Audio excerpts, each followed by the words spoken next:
ಬಹಳ ಸ್ವೀಕಾರ ಮಾಡೋಲ್ಲ ಎಲ್ಲರನ್ನ ಮಾತ್ರ ಆಡ್ತಾವ್ರೆ ಎಣ ಬಾಳ್ದವ್ರೆ ನನ್ನ ಹಾಡ್ಕೊಂಡು ಹೋಗಬೇಕು ನನ್ನವ್ರೆ ನನ್ನ ಹಾಡ್ಕೊಂಡ ಮೇಲೆ ಯಾತಕ್ಕಾಗಿ ಬದುಕಿರಬೇಕು ಹೊಲಕ್ಕೆ ಕಾವಲಾಗ್ಲಿ ಅಂತ ಬೇಲಿ ಹಾಕೋದು ಬೇಲಿ ಅಂತ ಹೊಲ ಬೇದಂಗೆ ನನ್ನ ವಾರಾಡಿಗೆ ನನ್ನ ಹಾಡ್ಕೊಂಡು ಹಾಕಿದ ಮೇಲೆ ಈ ಬಾಪಿ ಪ್ರಾಣಿಗೆ ಬದುಕಿರಬಾರ್ದು ಅಂತ ಹೇಳಿ ಆ ಜೊತೆಯಲ್ಲಿ ನೀರು ತಗೊಂಡು ಬಂದು ದೊಡ್ಡಿ ಒಳಗೆ ಇಟ್ಟುಬಿಟ್ಟು ಅವಳು ಮರಗ್ತಿದ್ದಂತ ಕಿರುಮನೆ ಒಳಗೆ ಹೋಗ್ಬಿಟ್ಟು ಮಗವನ್ನ ಹಾಕಿ ಮರಿಕೊಬಿಟ್ಟು ದುಃಖ ಮಾಡ್ತಾ ಇರೋದು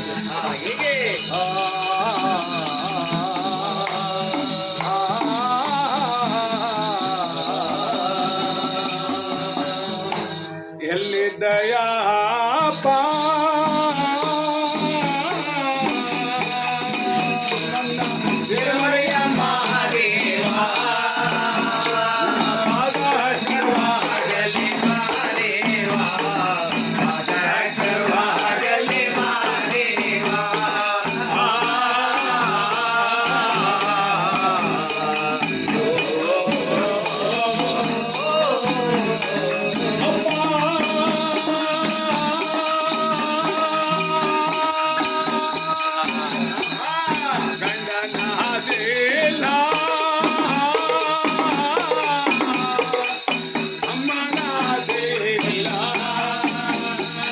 ಒಂದು